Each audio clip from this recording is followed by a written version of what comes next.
Précis constitutionnel, session parlementaire.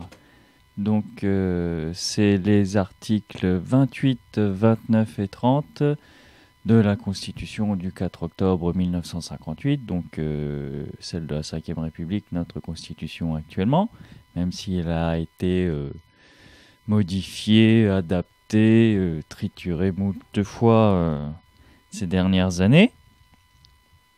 On est toujours à la Ve République. Je fais la remarque parce que c'est vrai que le discours autour de ce petit détail commence à apparaître ici et là. Donc voilà. Donc ces articles nous disent que le Parlement se réunit de plein droit en une session ordinaire. Donc là on parle de la session ordinaire parce qu'il n'y en a qu'une seule finalement, c'est la normale, entre guillemets, l'ordinaire, tout simplement. Donc se réunit de plein droit en une session ordinaire du premier jour ouvrable d'octobre jusqu'à la fin juin. Donc là, c'est bientôt fini, la session ordinaire.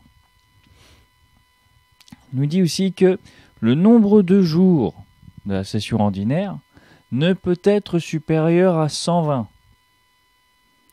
Que les semaines de séance sont fixées par chaque assemblée. Donc ils s'organisent comme ils veulent.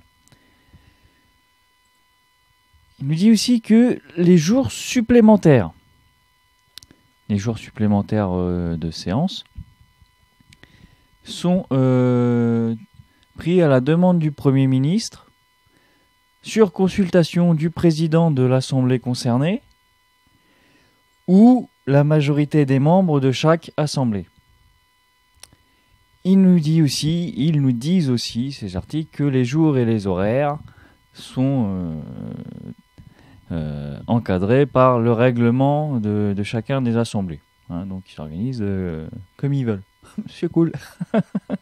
C'est tiens, vas-y, fais comme tu veux. Mais fais-le. Bon. Les sessions extraordinaires. Les sessions extraordinaires donc, se tiennent sur demande du Premier ministre ou à la majorité des membres de l'Assemblée nationale. Sur un ordre du jour déterminé. C'est pour le cadre.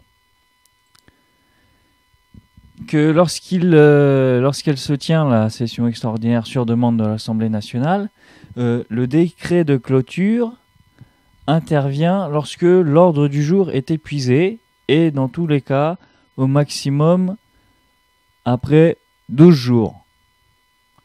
Donc quand l'Assemblée demande une session extraordinaire, c'est max 12 jours. Une nouvelle session,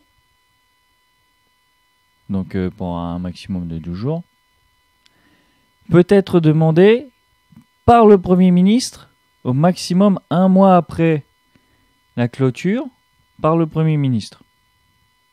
Donc voilà. Il peut le redemander tout de suite, il a un mois pour le redemander. De toutes les manières, ça ne fera que 12 jours.